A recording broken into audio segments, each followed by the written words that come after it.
De hvidklædte mennesker, der havde invaderet græsplænen foran Herlufsholm Kostskole, var kampsportsudøvere fra Sydsjællands Kampkunstcenter. På grund af sommerferien er skolen, hvor de plejer at træne, lukket, og en hel sommerferie uden træning er ikke godt for formen. Så derfor så træner vi udenfor, og så er det jo perfekt, der er masser af plads. Så når det ikke regner, så er det faktisk rigtig dejligt.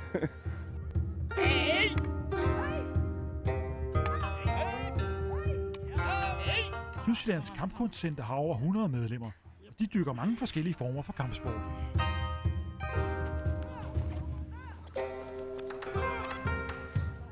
Jamen, vi træner mange forskellige slags kampsport eller kampkunst.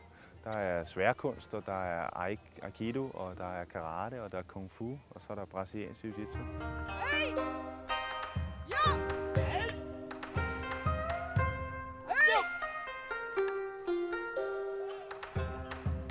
Nikolaj har dyrket kampsport det meste af sit liv, og han kan ikke leve uden.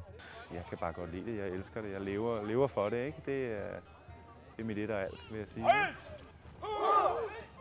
Kampsport er sundt både for krop og sjæl, og så kan alle uanset højde, drøjde, alder eller køn være med. Jamen det er sådan set alle typer for mennesker, ikke? Det er jo forskellige stilarter, så nogle af dem er sådan lidt mere hårde, og nogle er ikke så hårde.